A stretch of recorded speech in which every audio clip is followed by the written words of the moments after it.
Certainly flew through.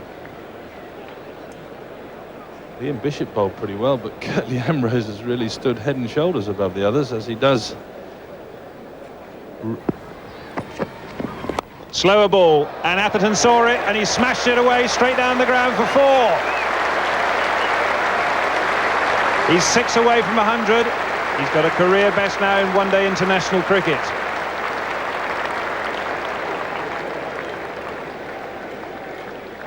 Well, this is Michael Atherton's 12th 4. He's watched and waited for that ball and smashed it away over mid-off.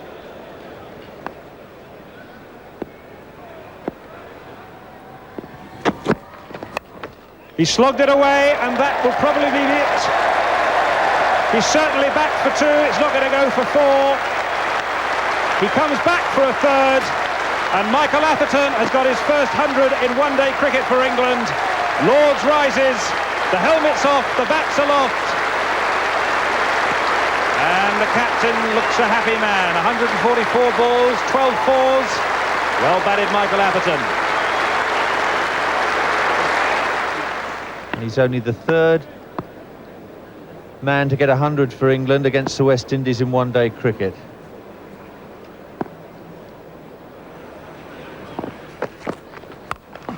That's high in the air, there's a man out there, but it's over the top of Atherton and 6 into the grandstand.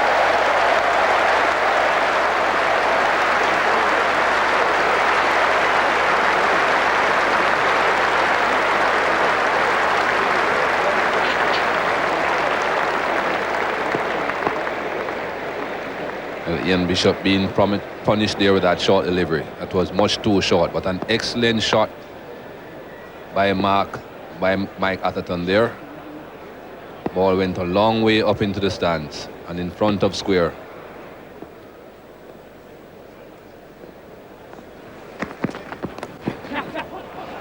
It's gone very quickly, down past Ambrose for 4.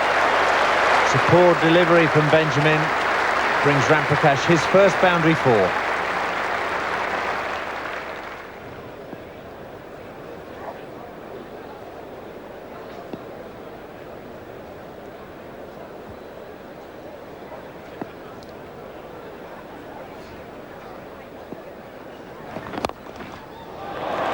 That's a terrific shot. Just gave himself a little bit of room. Ian Bishop obliged, put it in the slot.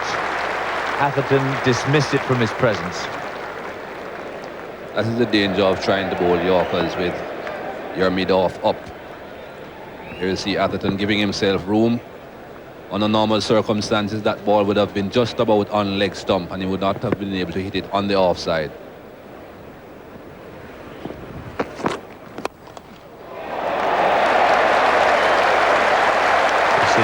Magnificent batting in the one-day context from Michael Atherton. This is Ian Bishop bowling at him, remember. It's not some county medium pacer. Atherton posts his 14th boundary. Another very good shot here by Mike Atherton. Ball pitched up just outside the off stump on this occasion, but still managing to get full bat on that delivery.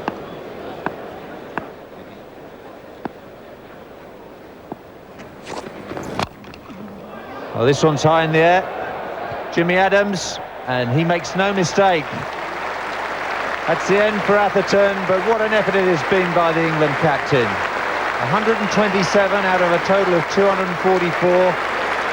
He had some major problems at the start of his innings, fending off Curtly Ambrose and Ian Bishop, but he bounced back and has played one of the best one-day innings seen in recent years at Lord's Cricket Ground. The whole of the ground, not just the members, stand to the England captain as he makes his way off the ground. England 244 for 4. He's got a first-class 100 to his name.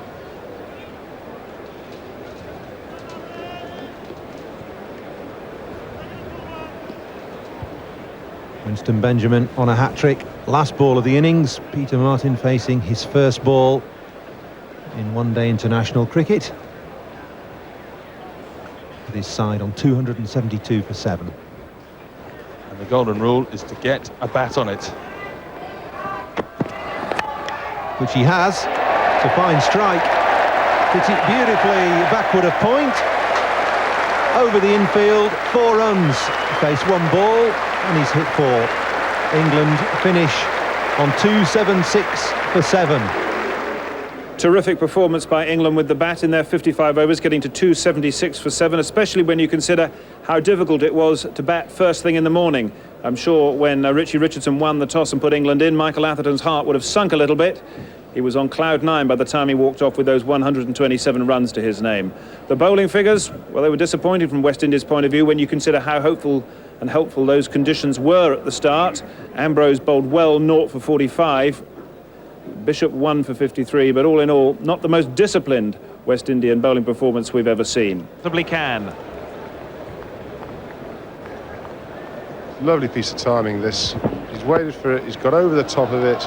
He hasn't tried to hit it too hard, which can often be a failing when you first go in, but he's waited for that and he's put it exactly where he wanted it. And he's got it. Lara loses patience, goes for the ball outside off stump, and a good catch by Alex Stewart behind the stumps. The end of Brian Lara for 11. The West Indies are 44 for 2.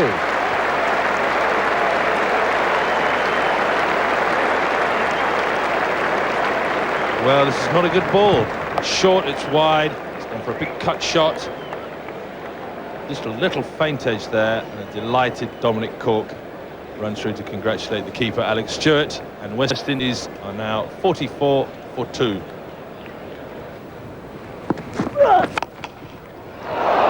More width, and that's gone flashing over gully.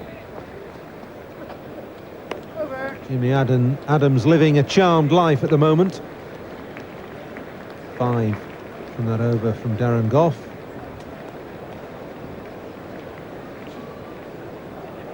Not really a very convincing stroke this from Jimmy Adams, but I think it's better for him to play powerful shots like that when the ball is that wide than to be just pushing the bat at it as he did previously. The edge, and brilliantly taken by Alex Stewart. Jimmy Adams is the man who's gone now. The West Indies 94 for 3.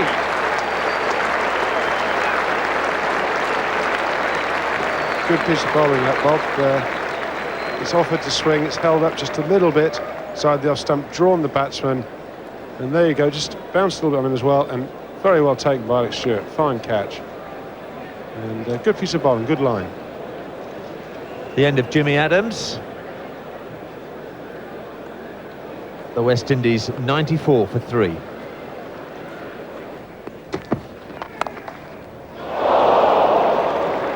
Brilliant effort in the gully.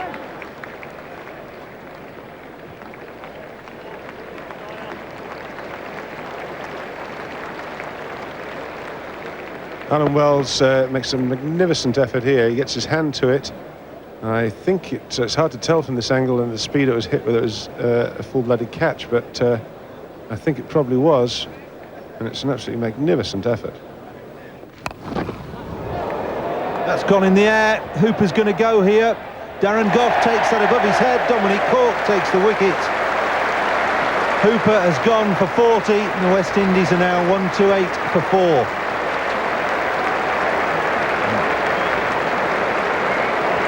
I think that could be a vital wicket for us. Hooper's obviously had the brief. He's seen it going short. It's actually just moved away. Top of the bat, and Goffey's come round, and it looks a fairly comfortable catch, and he's taken it very well. But that could be the crucial wicket for us. Hooper looks like 128 for 4, West Indies. Richie Richardson, the West Indies captain, is the next man in. He's at the non-striker's end. The batsman crossed, and Keith Atherton is facing. Huge appeal, but he's outside the line of off stump.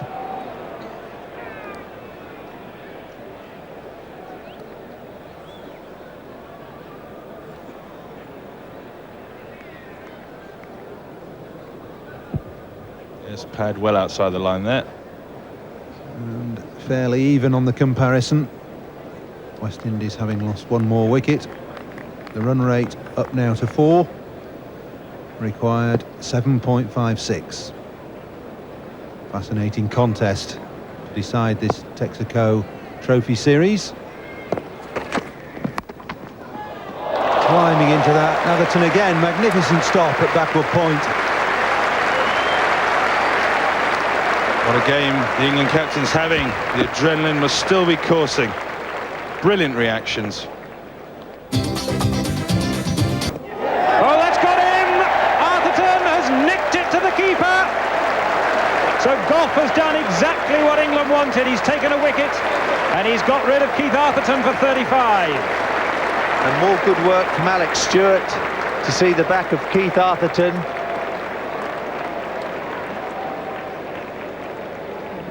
Atherton changing his mind, caught in no man's land. Stewart takes another catch. The end of Keith Atherton for 35. The 5th West Indies wicket is down. The total 171. Big appeal, and that's out! Gough has got his man!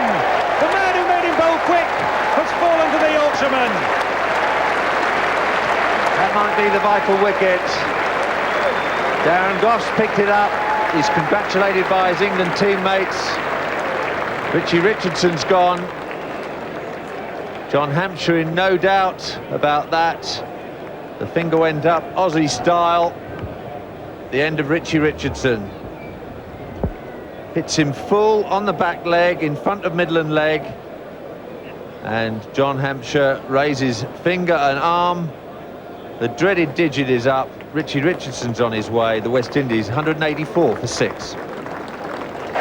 Angus Fraser's dead on. Otis Gibson can only stand and watch as Junior Murray makes his way off.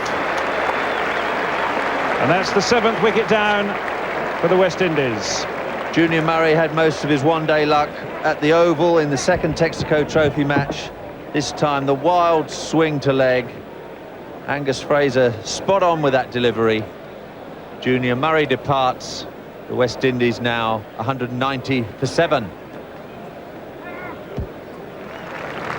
Winston Benjamin is the new batsman for the West Indies. Comes to the middle here at Lord's with the Texaco Trophy. I would suggest at least 2/3 of the way towards England. That was a wild swing from Junior Murray, trying to clear the boundary on the leg side. Angus Fraser hits the stumps.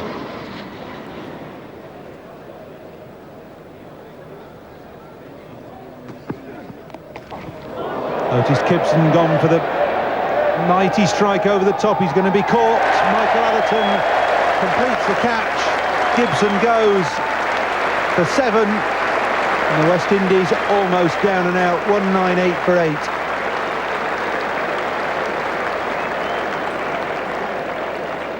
Not a bad day for the captain today, Paul. Good catch, never easy that. Otis Gibson goes for the big hit here, spoons it very, very high. Mike Atherton positions himself well, waits for it, and clutches it into his chest. On his bowled in, combination of under edge, pad, boot, and it's trickled onto the stumps, and Winston Benjamin goes. Bowled by Fraser for 6. And the West Indies now 201 for 9. Pretty desperate stuff, looking for the big one out the ground. Bottom edges it, hits the pad, hits the foot, and trickles back to the stumps. A fine delivery, Angus. West Indies 201 for 9. And that's gone. Clipped the top of middle stump, and a fitting end. Peter Martin, England's find of the series, takes the last wicket. England win the Texaco Trophy 2 games to 1, and they win this particular match at Lord's by 73 runs. 203 all out meant that England had won this 3rd Texaco One-Day International by 73 runs. They did it with 6.4 overs to spare, and in doing so, they of course captured and indeed retained the Texaco Trophy. Everybody was a hero for England in the bowling department. Fraser 3 for 34, Goff 2 for 31, Cork 3 for 27, and young Martin, he did it again, looked good, 2 for 36. I wonder whether test place beckons for him on Thursday week up in Leeds.